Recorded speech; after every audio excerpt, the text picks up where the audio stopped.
Hey guys, welcome back from Classic Work. I got a treat for y'all today. So this is a Crabtree. I think this is a 22 yard dirt pan. And yeah, this right here, just to give you some terminology of what I'm talking about. This here is known as the dump. This big part right here. Everything that's outside of the dump is known as the frame. And then, we won't be talking about this today, but this right here is known as the lid. So, in case you ever hear them terms out there, that'll let you know. So anyways, what we got here is these pins. The bushing has gone out. You can probably see pieces of it sitting there. But the frame, the back end of the frame here has been rubbing the front half here. So I got to knock these pins out. And we've got to separate your axles more or less from your frame. I got to get in there and fix all that. So I got to catch up. If the geometry's right, it may not be. We're going to leave this cylinder hooked up. That way it's got an anchor to the ground, and then hopefully I can just roll it up and then roll it back down. That's the plan at least. So we ought to have fun and get after it and doing it. So let's get after it.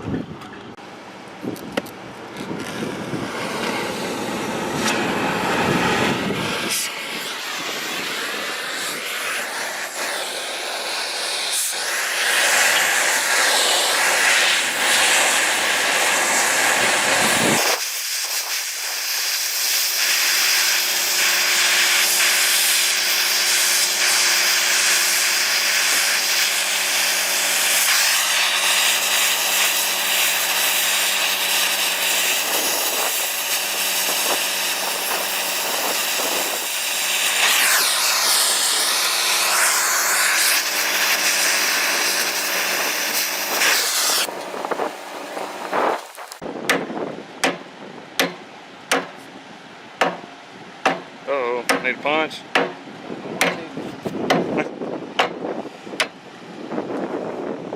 Yeah. Man. Let me go get your handy dandy. Oh yeah, get the long one there, spike maul. I got a patent on that, I think. That dog. There you go. Stand out of the way, I guess. May have to hit it up high. If you got anything to hit, nope. There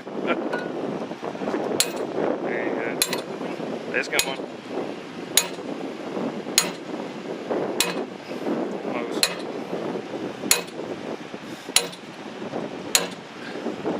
Well, can you hit it on the outside here? Hit it down.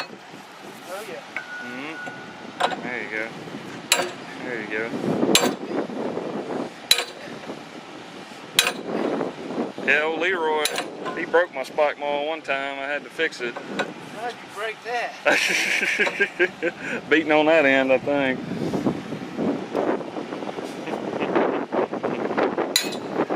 Aw, it's twisting on you again. Oh, there you go. Look at her. But yeah, so about having to. Man, that's a lot of welding for me. Good Lord. A lot of overhead. So that's gonna be all kind of fun there.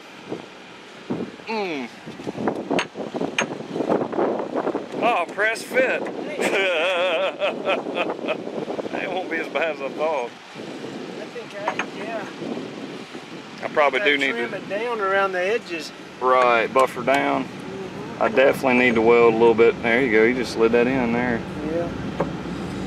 If you can weld a little, trim it down, or weld both, heat it up good. Right. To keep it, which I just learned that, to keep it, and that way it'll hold it in. Right. That'll work. Oh, so y'all just let them float in there? Or no, y'all weld them in there, don't you? Or no? I ain't done. It's been years since I've done one. I got you. So, alright then. So you mean just build this up a little bit up on the top? Yeah, it don't matter. Yeah, just the main thing is that's going to be about right. Okay. You know, there ain't much play there. Right. So if we trim this down a little bit on both sides and get it in there like it's supposed to be, and then weld it back up. You can put a little extra weld up here or whatever. Okay. That ain't too big a deal right there. Okay. As long as we get the bushing in how it's supposed to be. I got you. And I don't know if that grease hook's a lost cause or not. I probably can fix that. Okay. Oh. So, what about I any? try to start greasing it because. Yeah, I understand. What about any of this? Just let it go, or? I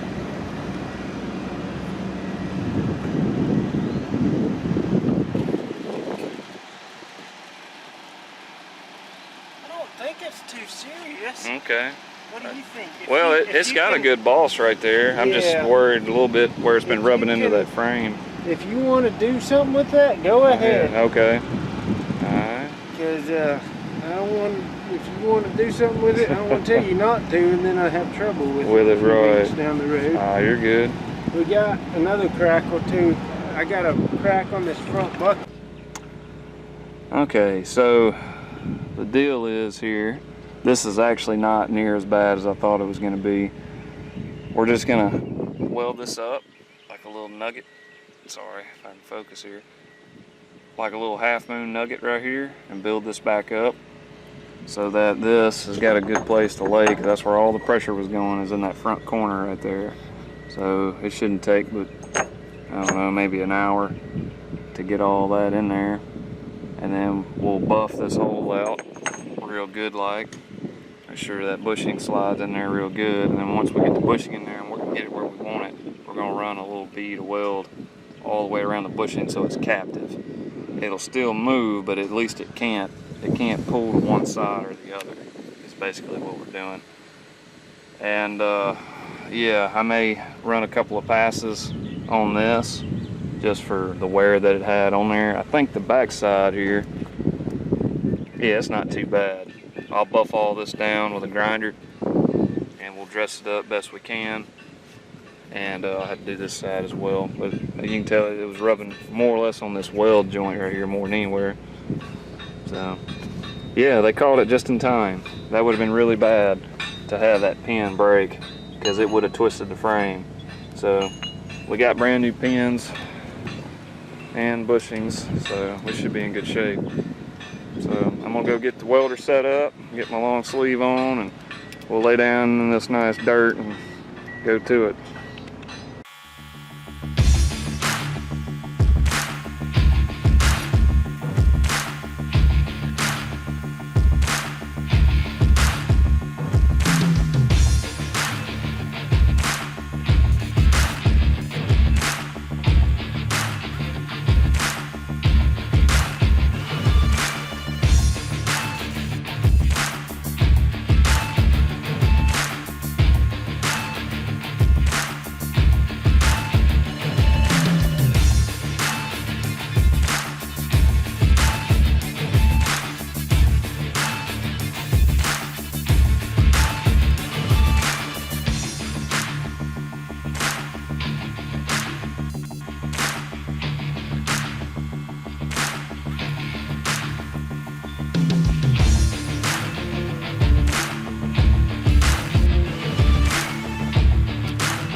show y'all what I'm looking at. We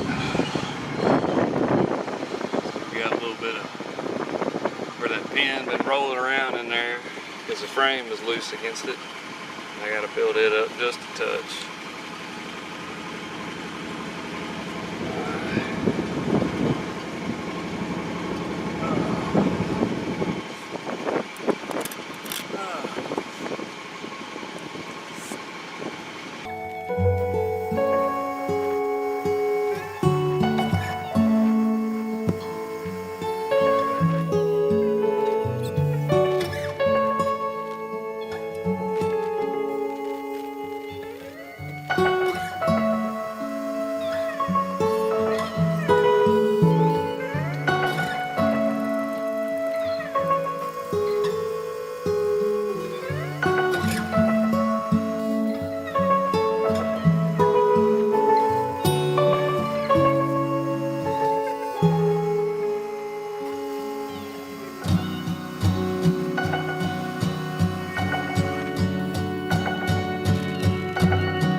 Still got to do a little more grinding to get it through the other side, but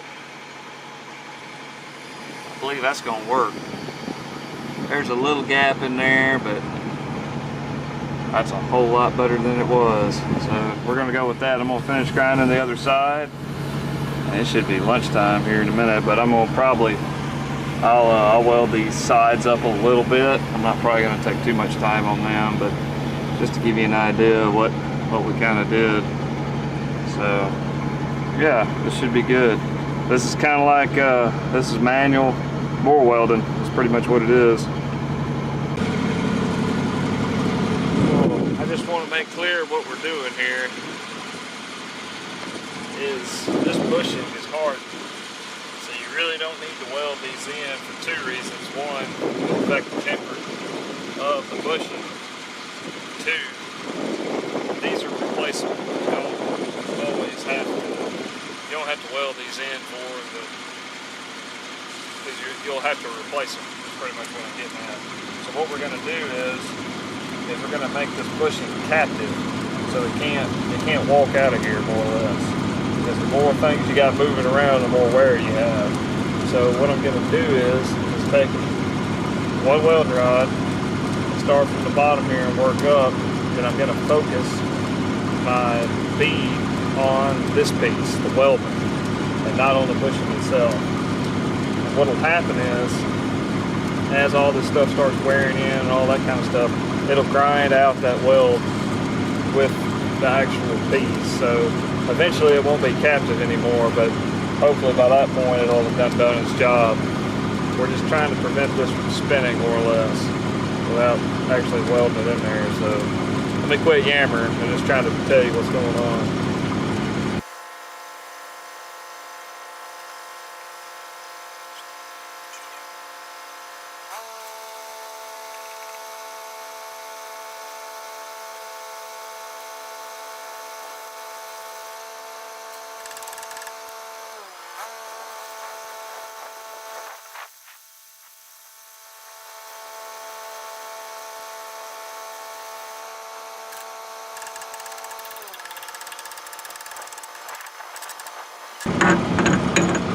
I don't know if you can tell, but like I left some cap up in there, so I may have welded a little bit on there, but I wasn't going for that. I wanted to weld mostly to this piece. So we're just trying to prevent this thing from spinning, more or less, or walking inside. So that's pretty much all you got to know about that. I'll show you what we got going on here. So when we took the pin, or when we raised the back here, she skewed over a little bit, so we gotta hook the excavator to it to try to pull it back. So I'm gonna grab a chain real quick. You can see we're out of alignment. So we'll get that dialed in here in a second. So like I said earlier, is we've got to pull the entire frame back a little bit so that the axles can line back up. What I didn't mention is like you can see right here is we only had one chain on this part of the frame, which was all fine and good for lining this side up, but the other side wouldn't line up either. So if you can tell here, we had to grab another chain and pull both of them in tandem more or less. So it took us a few tries to get the right length on both sides. You can see I'm re-rigging. But finally we did get it. It was a combination of me letting down the boom truck. There you go. You can see how we got that lined up, and the other side lined up too. So just giving you some background of what was actually happening.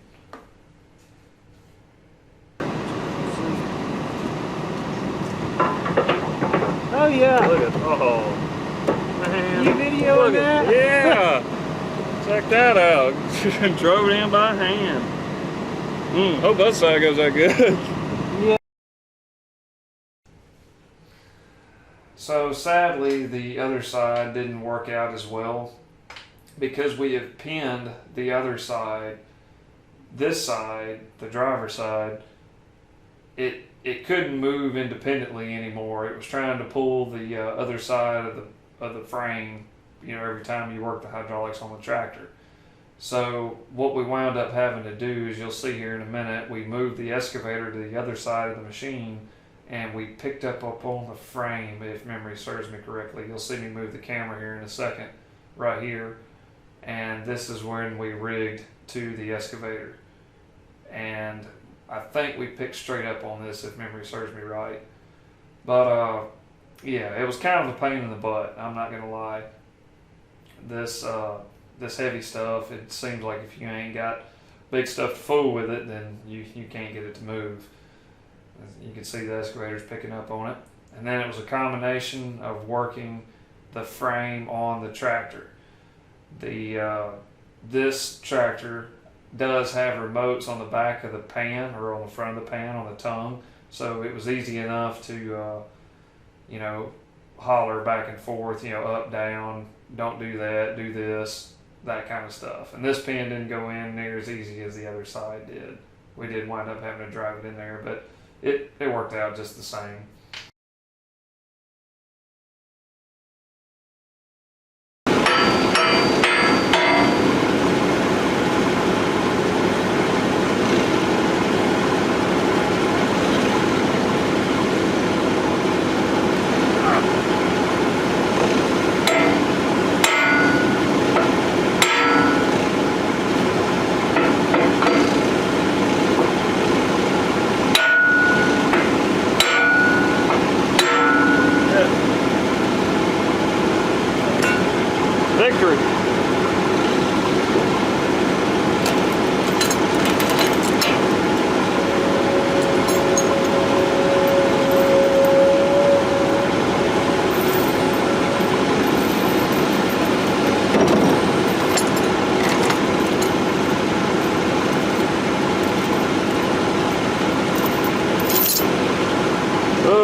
was a tough go, but